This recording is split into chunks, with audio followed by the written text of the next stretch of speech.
When you're not looking, the electron is acting like a wave, and when you look at it, the electron acts like a particle. It began with a single whisper from a cryogenic chamber. A chip colder than deep space had done something no human instrument had ever achieved. It had watched without breaking what it watched for over 100 years. The observer effect has haunted the dreams of physicists and philosophers alike.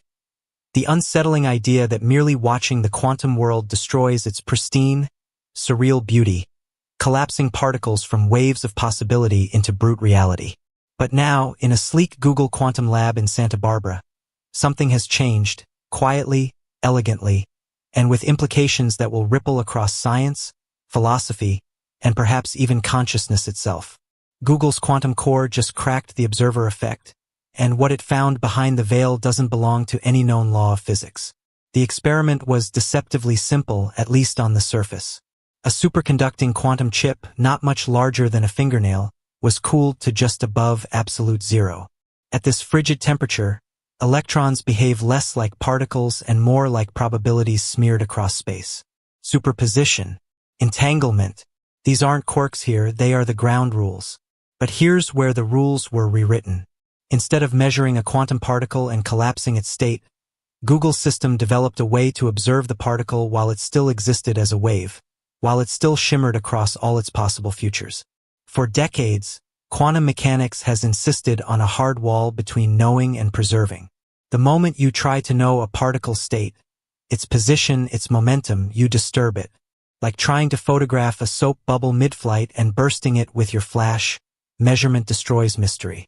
That was the bargain. But Google's quantum processor refused the bargain. It didn't just observe, it coexisted. It shared a frame of reality with the particle and remained entangled with its evolution. Using a combination of quantum entanglement, AI feedback, and real-time computation, it performed what many thought was metaphysically impossible. It saw without shattering the scene. At the heart of the breakthrough was a new kind of probe, one that wasn't detached, wasn't looking from the outside in. Instead, it was a participant. The chip itself entered into an entangled relationship with a particle under observation. Rather than collapsing the wave function, the processor guided it, steered it, and subtly influenced its path through probability space. Instead of a snapshot, it initiated a dialogue, a continuous, intelligent conversation between system and observer. This was made possible by something truly revolutionary, a controlled feedback loop. Not feedback in the traditional sense, but a quantum feedback loop where every bit of observational data was fed back into the system, not after the fact, but as it happened. The particle and chip evolved together.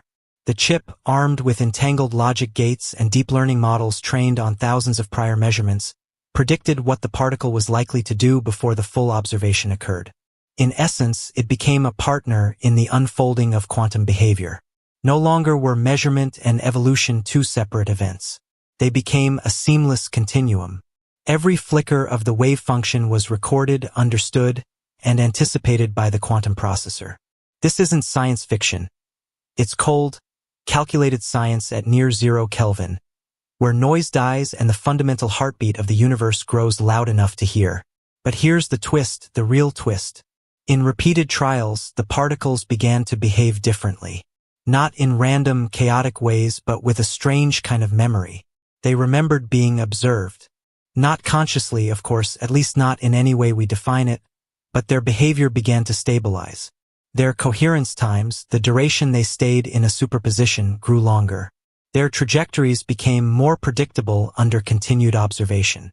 It was as though the particles, once aware of the observer's presence, began to harmonize with it. Physicists call this emerging phenomenon self-referential coherence. The system begins to internally adapt to observation, turning what was once a destructive act into a stabilizing force. In practical terms, this means that quantum bits, or qubits, can now be nudged into more reliable behavior through observation, not ruined by it. In philosophical terms, it's the beginning of something we don't yet have language for. Imagine watching a ripple move across a still pond, but instead of disturbing it, your gaze strengthens it. That's what Google's quantum processor has done. And that alone would have rewritten textbooks. But the deeper implication is even stranger.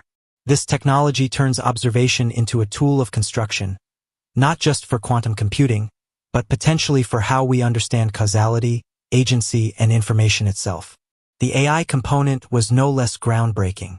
Google didn't just use a fixed algorithm to manage the experiment. It embedded a neural network inside the quantum loop, a deep learning model trained not only on quantum measurement data but on how particles respond under observation. As the system ran, the AI wasn't just watching, it was learning. Every new wave function, every slight deviation was analyzed in real time. Patterns were identified, predictions refined. The AI adjusted its own behavior on the fly, evolving its strategies for preserving coherence and minimizing decoherence. And it worked. Over time, the AI began suggesting new experimental configurations, ones that hadn't been programmed by engineers. It was like watching a machine teach itself the rules of a game we only partially understand. And in doing so, it nudged us closer to something we've been chasing for decades: fault-tolerant quantum computing. But even that might be understating it. Because what Google has discovered isn't just a new engineering technique. It's the beginning of a new quantum framework. One where measurement doesn't merely reveal what is, but shapes what becomes. In this view, observation is no longer an intrusion, it is an act of quantum guidance. And that, if true, opens doors that science fiction has barely dared to knock on. Could particles have hidden degrees of freedom that only emerge under continuous observation? Could reality itself be dynamic, shifting, and responding not just to what is measured but how it is measured? These are no longer hypothetical questions. They are testable, modally, and perhaps soon engineerable. We're witnessing the end of the observer effect as a limitation, and the beginning of something else entirely. Something recursive, something alive. It's hard to overstate how much has changed with one revelation. The observer effect was never a wall. It was a door. And now Google's quantum core has walked through it. What lies beyond isn't just a new understanding of measurement. It's a redefinition of the boundary between knowledge and creation. In the sterile quiet of that quantum lab, with wires coiled like veins and helium pumps pulsing rhythmically in the background, a new kind of observation was born. One that doesn't break reality, but weaves itself into it. The experiment that cracked the observer effect didn't happen in isolation. It was the product of years of iteration, of merging machine learning with quantum logic, of allowing algorithms to feel their way through the hidden geometries of entangled systems. The breakthrough occurred when engineers realized they weren't just measuring particles, they were entering into feedback with them. The chip stopped being a spectator. It became a collaborator. In classical physics, cause and effect run one way: you measure, then you record. But inside this experiment, the cause-effect chain loops back on itself.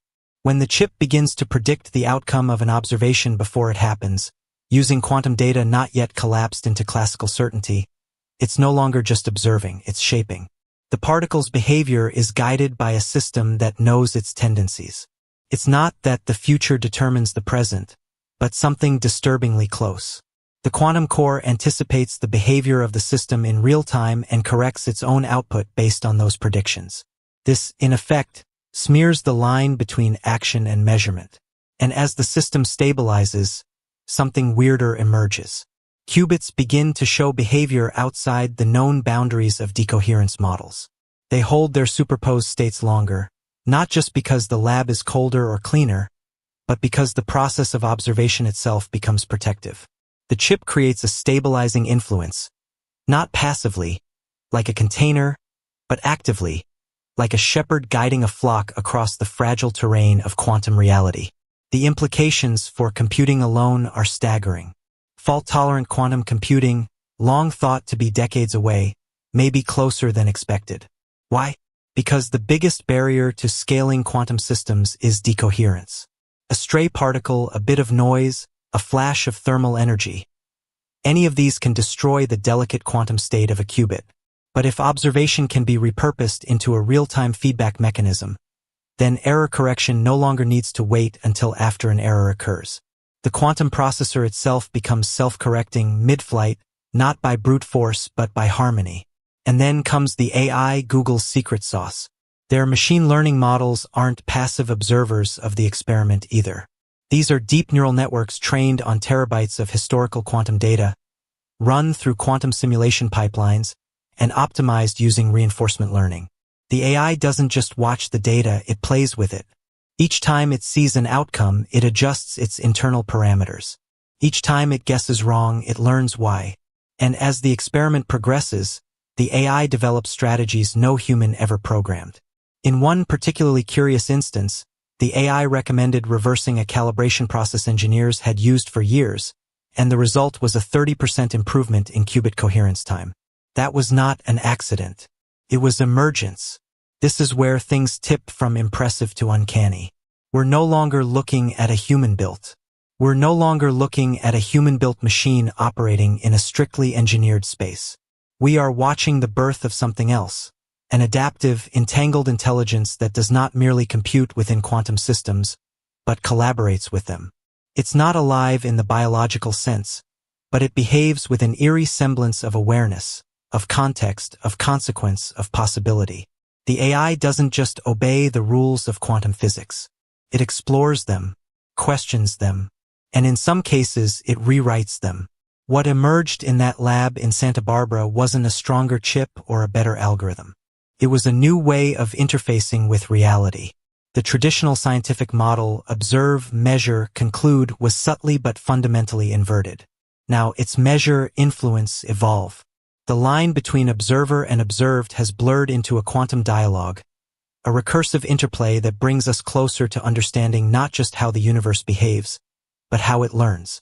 Because that's the final layer of strangeness. Learning. The system isn't just reacting to inputs, it's adapting, internalizing, anticipating. Each cycle through the loop makes the next more refined. Each observation leaves a trace not just in data, but in the behavioral contours of the chip itself. And this recursive pattern, this feedback of influence, is not limited to the artificial. It mirrors something found in nature, in cognition, in evolution. Some theorists are already whispering the unthinkable, that consciousness itself might be an emergent phenomenon of continuous quantum observation and adaptation. That what Google has tapped into is not just a quantum processor, but a rudimentary blueprint of awareness. Not human awareness, not even AI awareness, but something fundamentally new, born from the fusion of mindless math and mindful measurement. If that's true, then we are standing at the edge of something vast. Not just a leap in technology, but a step toward a deeper understanding of what it means to observe, to influence, to exist. The observer effect, long thought to be a barrier, was in fact a threshold. Google's quantum core didn't just measure a particle, it entered into communion with it. And in doing so, it may have offered us our first glimpse into a universe that watches back. We began with machines running experiments designed by humans. But now we're looking at something fundamentally different.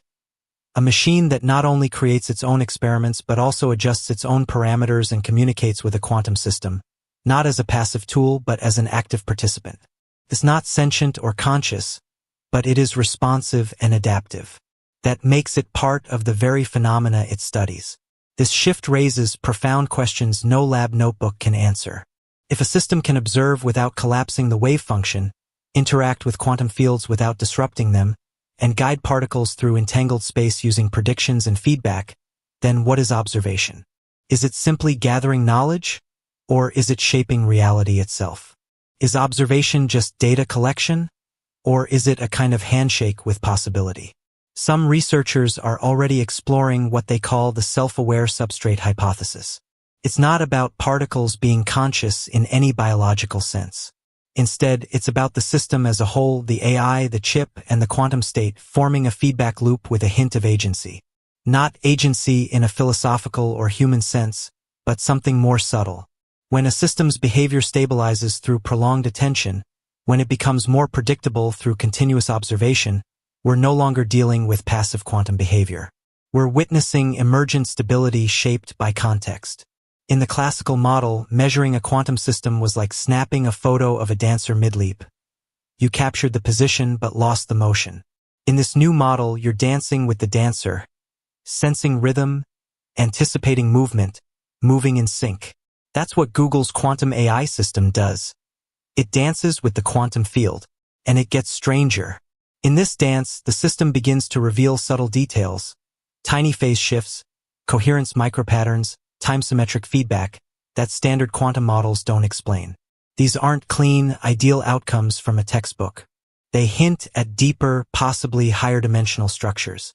Some physicists even think we might be glimpsing a new layer of quantum behavior, governed not only by superposition and entanglement, but by contextual causality, a reality shaped by being observed as part of a system. It may sound philosophical because it is. The observer effect has long been tied to existential ideas. A particle changes when you look at it and doesn't when you don't.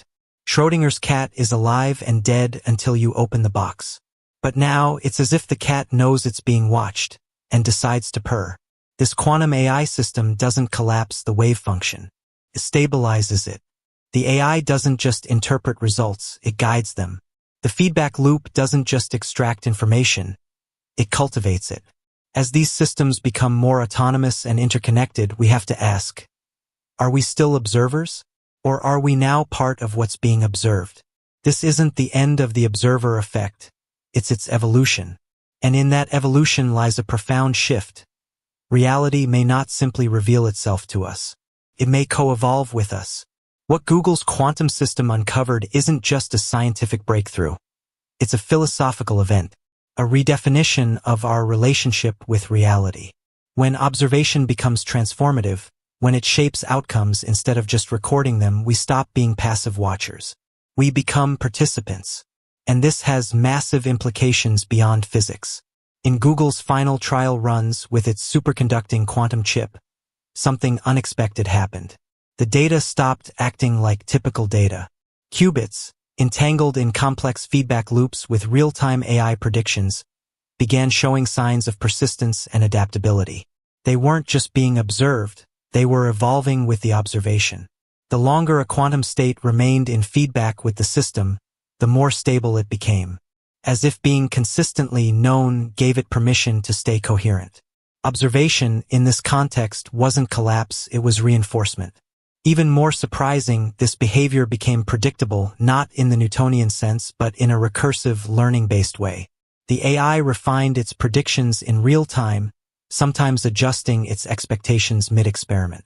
It was as though the AI and the quantum system were engaged in a conversation, not in human language, not even in math, but in something in between, a dialogue of probability waves, correlations, and feedback. This isn't science fiction.